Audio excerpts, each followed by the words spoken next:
lifting, and transferring. Significance of walking, lifting, and transferring.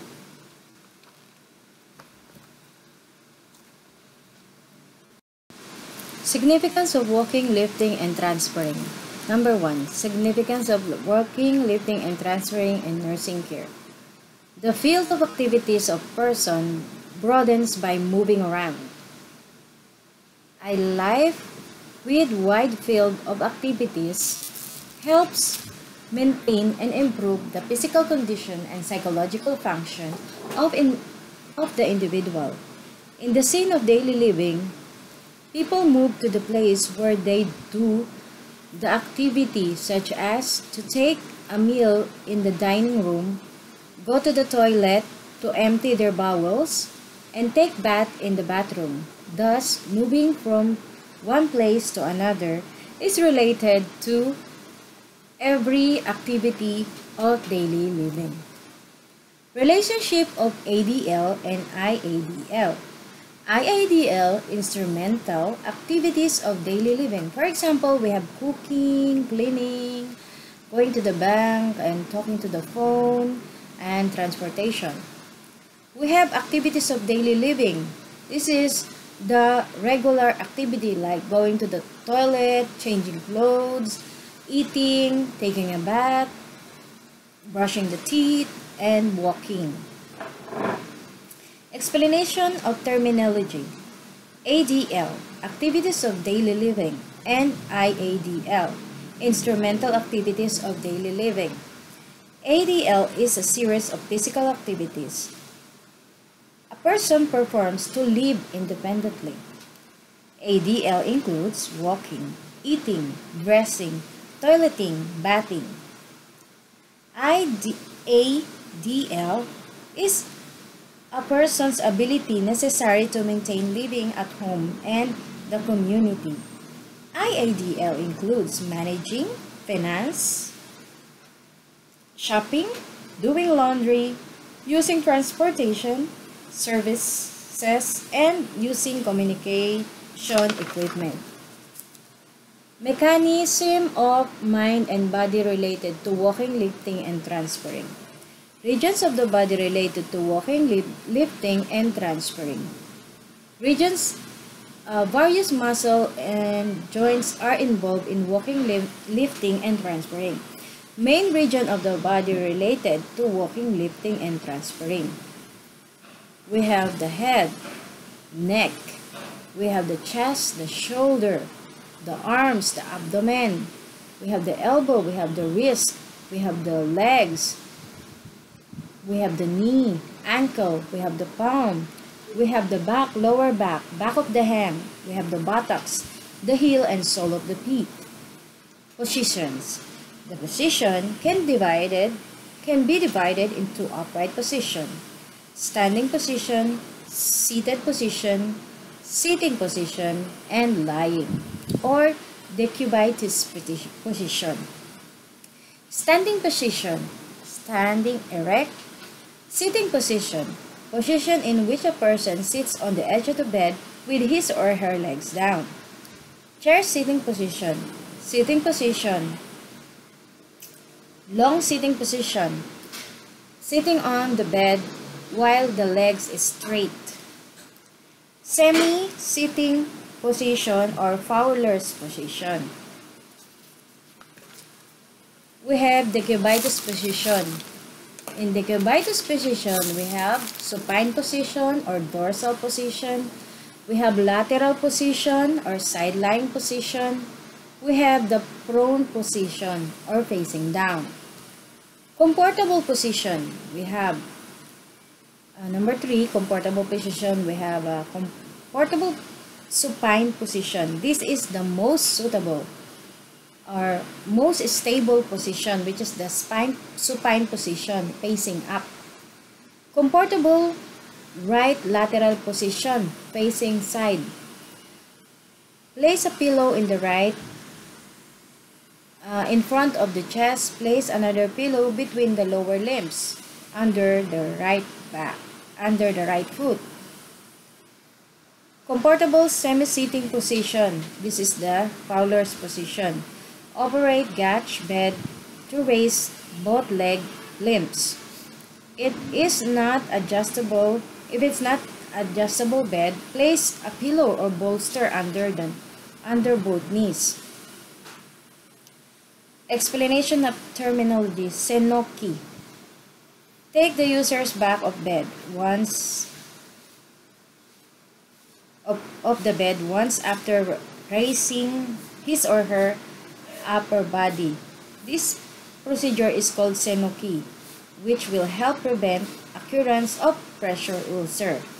So senoki is to take the user's back of the bed once after raising his or her upper body. Number 4, Disused Syndrome.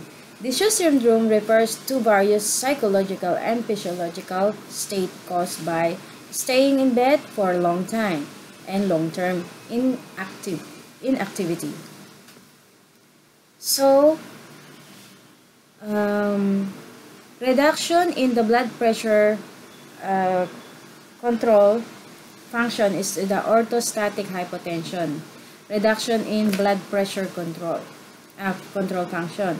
We have palpitations, shortness of breath, reduction in cardiopulmonary function, malnutrition, reduction in internal organ function, lowered vitality, muscular atrophy, reduction in mental function, reduction in the head area. We have the reduction of mental function.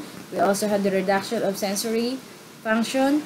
In the lower back, we can say we have a pressure ulcer. In the bony area, we have atrophy, and the leg area we can have contractures. Pressure ulcer. So number 5, what is pressure ulcer? Pressure ulcer is the necrosis of the skin caused by being bedridden for a long time, which leads to circulation disorder in the area where bones are protruded. The frictions due to the wrinkles of sheath and the time of change of posture can be the cause. Methods of prevention and pressure ulcer. Have the user get out of the bed if possible. Number 1. Number 2, regularly position the user. Reposition the user. That's number 2. Number 3, have the user take enough nourishment. Okay, so those are the 3 methods of preventing pressure ulcer. Number 1, have the user get out of the bed if possible. Regularly reposition the user, and have the user take enough nourishment. So there are body regions that are highly vulnerable to pressure ulcer. Number 1, we have the joint, elbow joint region. Okay, we have the buttocks, we have the skull, we have the scapula, we have the elbow joint region again, and the sacral region and the heel. So that's the bony part. Number 6, assistive device related to walking, lifting, and transferring. We have assistive device on assistive device other than wheelchair includes canes, walker, and lifts. So we have 2 kinds of cane. We have T cane and quad cane, which has 4 small legs. So the T cane is lightweight and very user-friendly, while the quad cane is the supporting area is wider than the T cane. It is used when the body weight cannot be supported sufficiently on the affected side. Okay, so that's the key point. So the quad cane is used when the body cannot be supported sufficiently on the affected side. Walker. The walker is more suitable. The walker is more stable as the supporting area is bigger than that of the cane. But the cane is lightweight and very user-friendly. So we have lift, effective for reducing burden of nursing care for caregivers. We have number 1, ceiling lift. And number 2, floor lift. Okay, practical side of nursing care regard to transferring and moving. Basics of physical nursing care. This is common to all nursing care activities. Confirm the physical condition of the user. Be sure to confirm the physical state of the user before providing nursing care in case of poor physical condition. Do not force the action. Report it to the medical staff. Number 2, explain to the user the purpose and content of what you are going to do and obtain consent from the user. When you provide nursing care, you must respect the self-determination of the user. Moreover, the user will feel secure by learning the contents of the nursing care in the advance and be convinced to receive support. Number 3, adjust height of the bed. Make it to provide care. Make it easy to provide care. Adjust the height of the bed to reduce the burden of the lower back of the care worker. Explanation terminology. Self-independent support. Provide support only when the user is incapable to do so. It is necessary to carefully observe the condition of the user. This text explains the activities of coworker, but actually they are to have the user perform the activities he or she is capable of doing. Nursing care related to turning over on the bed. The explanation here uses the user with the left hemiplegia as an example. Number 1, confirm the user physical condition. Number 2, explain to the user the contents of your action and obtain his or her consent. Number 3, adjust the bed to the height that make it easy to provide using nursing care. Number 4, raise the knees of the user. Number 5, have him or her assume a lateral position with that affected side up.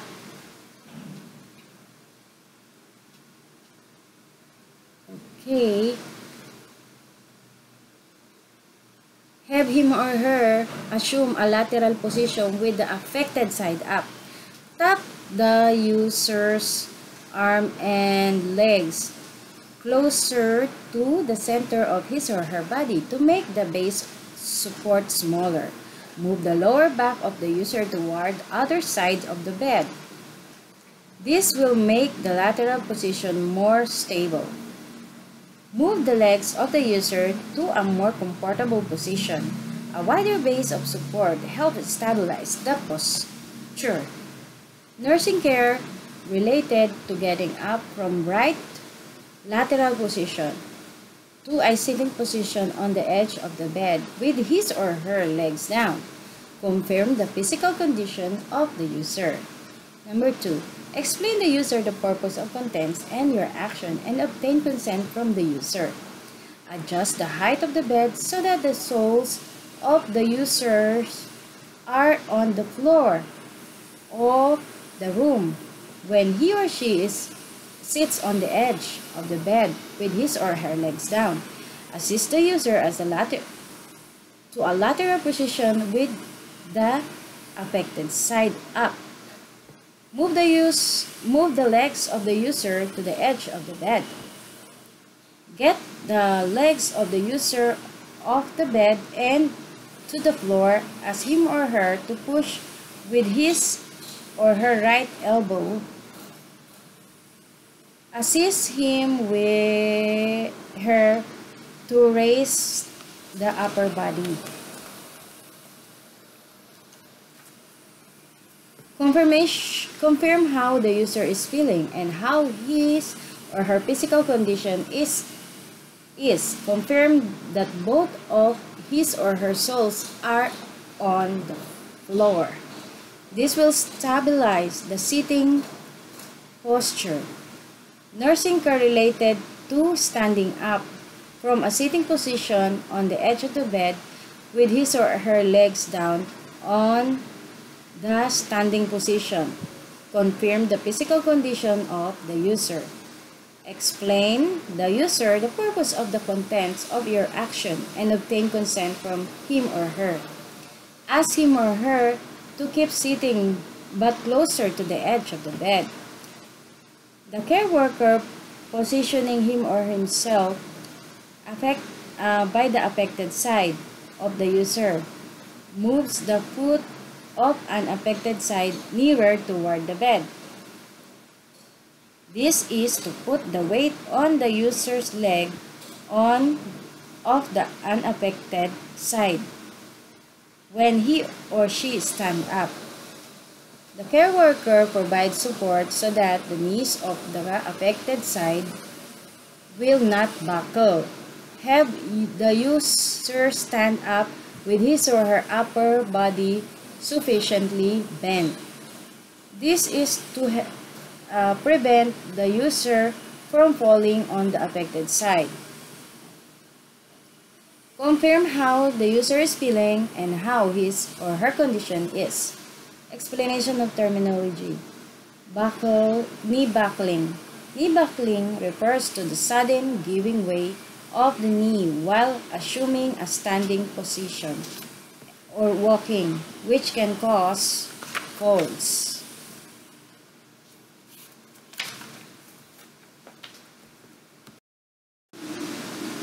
Nursing care related to walking for user with hemiplegia.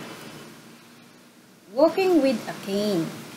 There are two manners of walking with cane: 2-point gait and 3-point gait.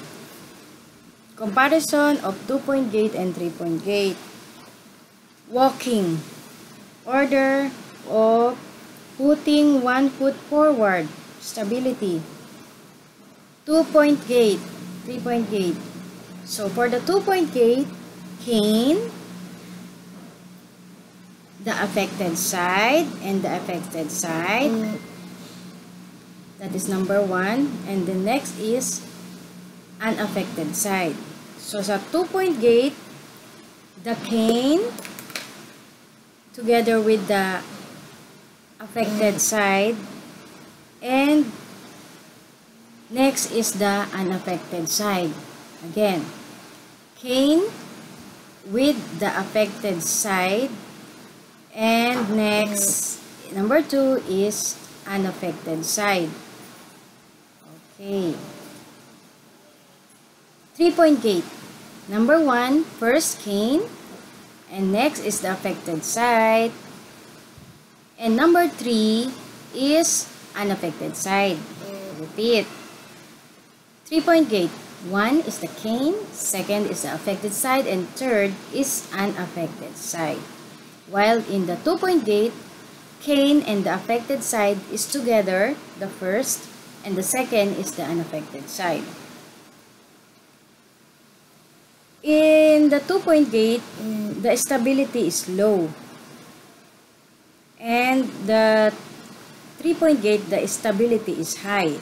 The reason why the person first step forward with the foot of the affected side is that it is necessary to support the body with the unaffected side, which provides better support. Nursing care related to walking with cane.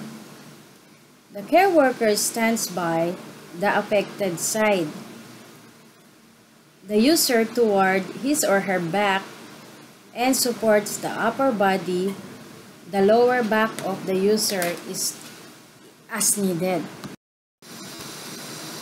Going up the stairs. In order to ensure safety and care, the care worker stands one step behind the user. The user goes up the stairs in the following order: 1, cane, second, the foot with unaffected side, and the third is the foot with affected side. So it's dragging the foot at the last for going up the stairs. If the stairs have a handrail, it would help to stabilize helps stabilize the user if he or she holds it. Going down the stairs, in order to ensure safety, the care worker stands one step below, in front of the user. The user goes down the steps in the following order: cane, foot of affected side, and number 3, foot of unaffected side. Okay. When going down the stair, so the care worker stands one step below, in front of the user. Okay?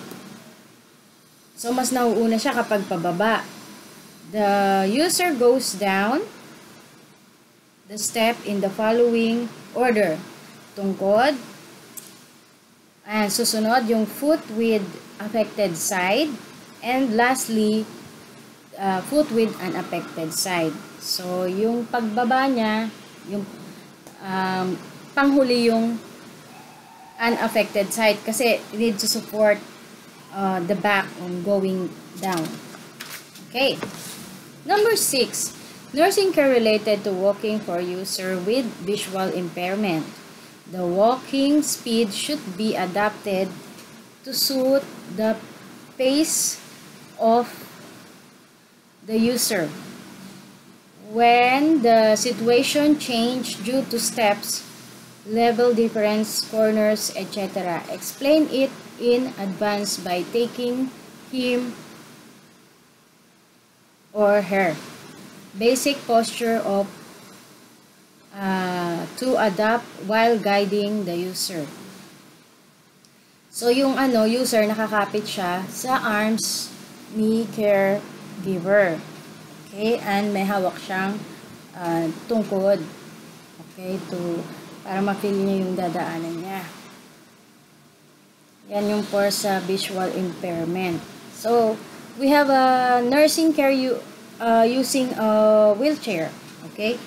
So, structure and part of the part names of a wheelchair. Number 1, the push handle.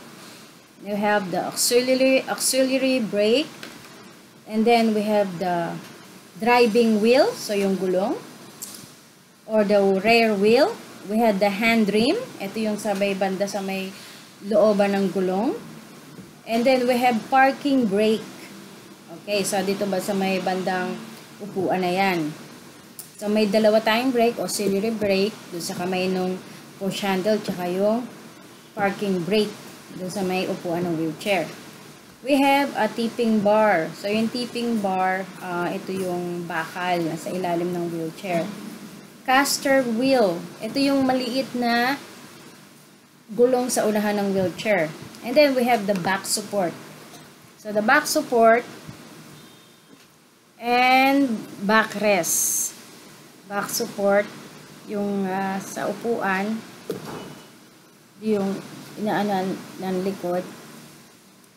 Dinatantayan ng likod. We have the armrest and we have the seat. And also, we have on the leg part, we have the leg support and the foot plate. Okay. Points to remember regarding wheelchair. Before using the wheelchair, check the tire, air pressure, and the condition of the brake. If the tire air pressure is low, there is a risk that the brake will not work properly. Be sure to activate the brake when the wheelchair is stopped. Be sure to always activate the brake even if no one is sitting in, because it can pose a danger if it starts moving. Number 8, transfer from the bed to the wheelchair. Confirm the physical condition of the user. Explain the user the purpose and content of your action, and obtain consent from him or her. Adjust the height of the bed so that the sole of the user are on the floor of the room when he or she sits on the edge of the bed with his or her legs down. Place the wheelchair beside the unaffected side of the user and activate the brake. Have the user hold the armrest on the far side with his or her hand off the unaffected side. The care worker should ensure that the user knee of the affected side will not buckle. Support the user knee of the affected side. Support the user knee of the affected side. It is fundamental rule in moving a person with paralysis to first move the unaffected side. Have the user stand up slowly with his or her head down and turn herself toward the wheelchair. Have the user sit back on the wheelchair. Have him or her place her feet on the foot plate. Confirm how the user is feeling and how her physical condition is. Using care-related moving on wheelchair.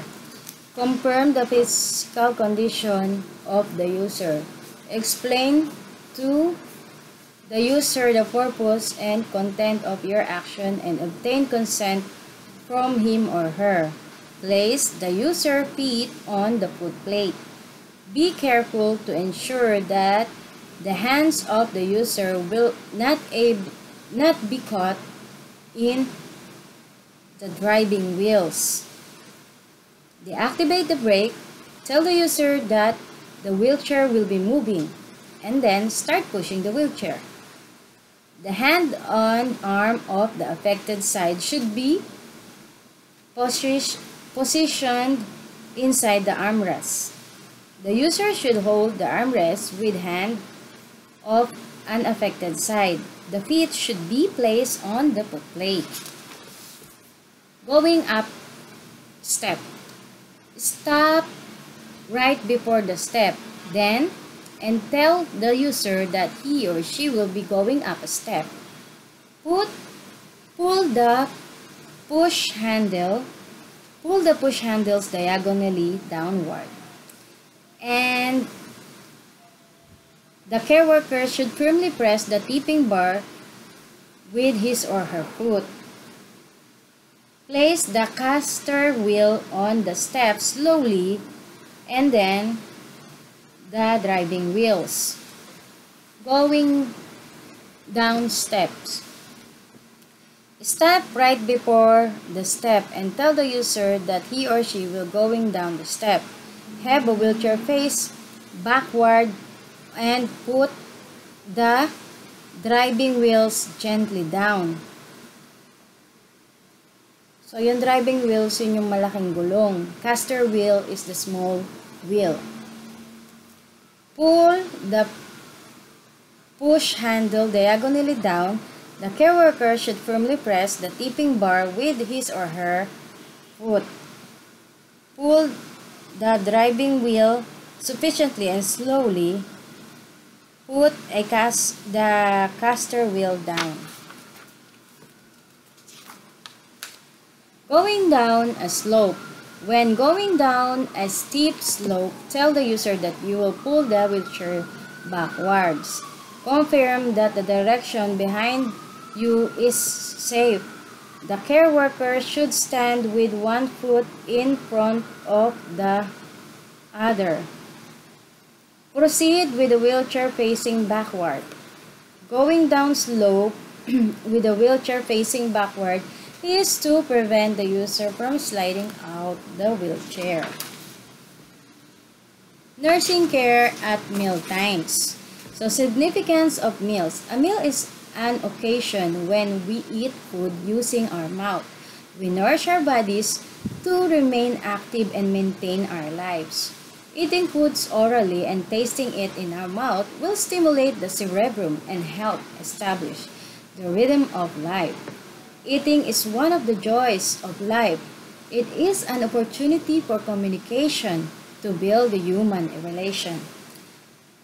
Number 2, mechanism of mind-body related to meals. When your brain senses that you are hungry, you feel like you want to eat something. You go and sit in the dining table, adjust your posture, and Examine the food with your eyes. Using a pair of chopsticks or a spoon, you put a food in your mouth. You chew and swallow the food. When you have a meal, you confirm the food with your sense of vision and smell, and perceive the taste and chewing texture with the senses of taste and touch. Many bodily functions are related to the meals. Flow of eating and swallowing. So we have the anticipatory stage, preparatory stage, oral stage, pharyngeal stage, and esophageal stage. Anticipatory stage, looking at the food, the color, the shape, the smell, and the food is recognized, and the saliva is secreted. Anticipatory stage, just observing the food. So while observing the food, looking at the shape and the color of the food, the smell, and then your saliva already starts to secrete. Then we have the preparatory stage. Preparatory stage, put the food in the mouth and chew and mix with saliva to form a ball of food, or what we call the bolus. We have the oral stage. So after it become bolus, it's transmitted from the oral cavity to the larynx. The tongue is mainly used for the transmission. Then we have the pharyngeal stage. The swallowing reflex occurs and the bolus passes through the pharynx. The epiglottis closes to prevent the bolus from entering the trachea. And lastly is the esophageal stage. So the bolus moves into the stomach through the esophagus. If there is disorder somewhere in this flow, the food intake becomes difficult. This is commonly known as eating and swallowing disorders. Activity of mealtime assistance. Points to remember regarding mealtime assistance. Confirm the user food like and dislikes. Be careful.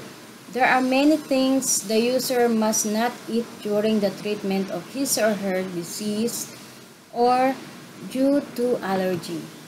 Cook food soft enough or cut it small enough to make it easy to eat and to suit the chewing and swallowing ability of the user. Take care to serve warm food, warm and cold food. Cold. Take care to serve warm food, warm, and cold food, cold. Okay. Forms of food to suit the user's chewing and swallowing ability. Minced food. Food that is cut fine to make it easy to eat. And we have pureed food. Food made into paste. Next, we have soft cooked food. Food that is cooked soft but maintains its original shape. And then we have thickened food. Thickened food is for people with reduced swallowing function to prevent them from choking on liquids. Number 1, we have the posture at mealtimes. Correct posture at mealtimes. Sit back on the chair with the sole on the floor, lean slightly forward, and draw in the chin. The chin is lifted upward. If the chin is lifted upward, there is a risk of aspiration. So the posture when having meals in bed, when it is difficult for the user to have meals in sitting position, he or she may have meals in bed. Operate the couch bed to allow the user to raise to half sitting position. After the user is raised, perform senoki taking the user back off the bed once. If it's difficult for the user to assume a half-sitting position, have him or her assume the lateral position. Use pillow to have him or her draw in this or her chin. Use pillow to have him or her draw in her chin. If the user has hemiplegia, position him or her with an affected side down.